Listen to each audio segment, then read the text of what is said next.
अस्सलामुअलैकुम, आप देख रहे हैं बोल और मैं हूं मोनिस रजा। हेडलाइंस आपने मुलाहिजा की। सबसे पहले अहम खबर शामिल करेंगे। कराची को सर्कुलर रेलवे की सख्त ज़रूरत है, इसमें वज़ीर आज़म का ताउन दरकार है। वज़ीर आला सिंध मुराद अली शाह ने वज़ीर आज़म के सामने कराची की ज़रूरियात रख दी। कहा कि जब तक सक्खर हैदराबाद मोटरवे बन नहीं जाता उस वक्त तक ट्रेन ही आसरा है। दरख्वास्त है कि सक्खर हैदराबाद मोटरवे जल्द बना दें। से यही दरखास्त है कराची सर्कुलर रेलवे के लिए, उसको आप रिवाइव करें। ये वो प्रोजेक्ट होगा जो कराची के शहरियों के लिए वाकई फ़ायदेमंद होगा। हम बिल्कुल कोऑपरेट करने के लिए तैयार हैं ताकि सिंध के लोगों के ये ब्रांच लाइंस और जो है उन पे हम आपके साथ मिलके उनको वापस रिवाइव कर सकें। जब तक सक्खर हैदराबाद रोड बने हमारे लिए ये एक आसरा होगा। कराची जैसे शहर में एक मास ट्रांजिट सिस्टम होना चाहिए। कराची दूध देने वाली गाय है, बगैर चारा खाए कब तक दूध निकालेंगे। MKM रहनुमा मुस्तफ़ा कमाल सिंध हुकूमत पर बरस पड़े। शर्जील मेमन भी खामोश न रहे, पलटकर खूब जवाब दिया। कहा कि सिंध कोई केक नहीं कि बांट दिया जाए। कायदीन की सियासी झड़प आपको भी दिखाते हैं। दूध देने वाली गाय है कराची, इसको जब तक चारा आप नहीं खिलाओगे इससे दूध कब तक निकालोगे। 27वीं आईनी तरमीम का जब यह मौका आया, पाकिस्तान पीपल्स पार्टी इस बिल को इस 27वीं तरमीम में सपोर्ट करने के लिए तैयार नहीं थी। जो इस वक्त MKM की मुर्दा सियासत है उसको उजागर करने की एक और कोशिश की।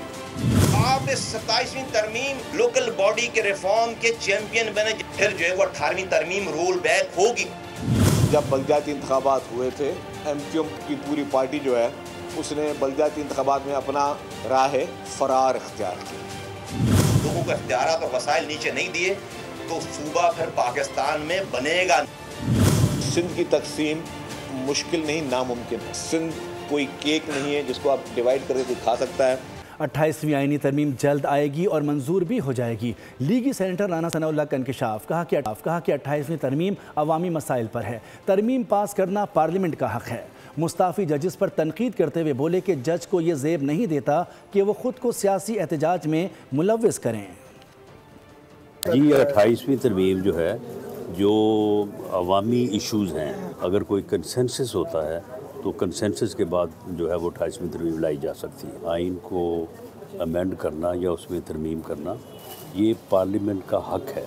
अगर किसी ने इस बुनियाद पे इस्तीफ़ा देना था 27वीं तरमीम से मुतासर होके, वो फिर उसी दिन आ जाना चाहिए था जिस दिन 27वीं तरमीम जो है वो पास हुई है। एक जज को ये ज़ेब नहीं देता कि वो इस किस्म के सियासी एहतजाज में खुद को जो है वो मुलव्वस करे। तो जिन लोगों ने इस्तीफ़े दिए हैं उनके भी जो है वो ज़ाती और सियासी मकासद थे। कराची में ट्रैफिक गर्दी। ट्रैफिक पुलिस ने शहर कायद में हादसात की रोकथाम के लिए कोशिशें तेज कर दी हैं। डंपर्स में ट्रैकर की तनसीब शुरू कर दी गई। ट्रैफिक कानून तोड़ने वालों के खिलाफ कार्रवाइयां जारी। हो चुकी मनमानियां, ट्रैफिक पुलिस ने कानून शिकनों के खिलाफ कमर कस ली। कराची में बगैर ट्रैकर डंपर्स और वाटर टैंकर्स के चलने पर मुकम्मल पाबंदी। डंपर्स में ट्रैकर की तनसीब शुरू कर दी गई। सदर डंपर एसोसिएशन लियाकत महसूद के मुताबिक 606 डंपर्स में ट्रैकर्स नस्ब कर दिए गए।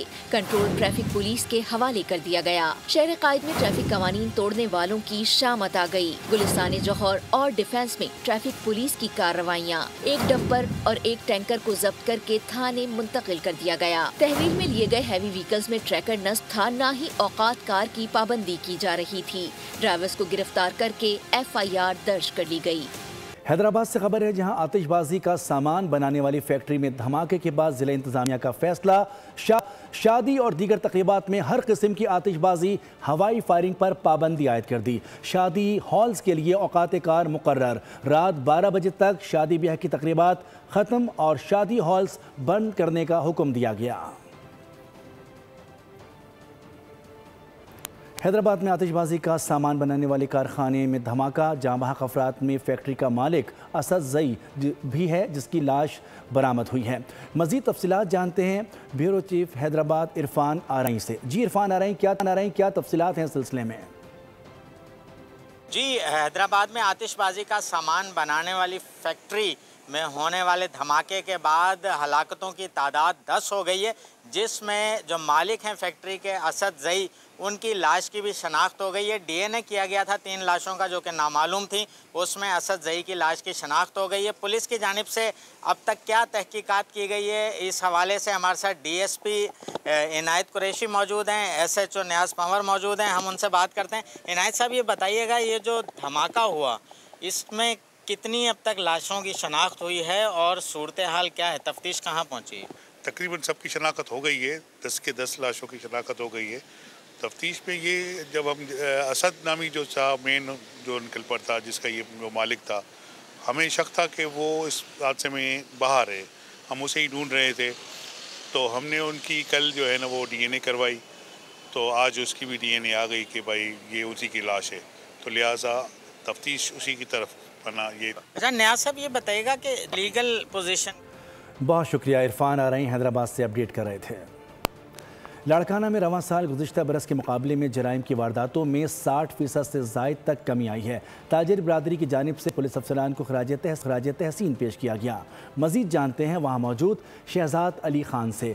शहजाद अली ख़ान, क्या अपडेट्स हैं? की जो है उन्होंने आज एक अमन अवार्ड तकरीब का इनेकाद किया है, जिसमें जो सरबराह हैं लाड़काना पुलिस के एसएसपी अहमद फैसल चौधरी साहब, उनको ऑनर किया जा रहा है अमन अवार्ड से। खुदा का बड़ा शुक्रगुजार कि आज खुदा ने हमें यह मौका दिया है कि हमने प्रूव किया है, मेरी टीम ने प्रूव किया है।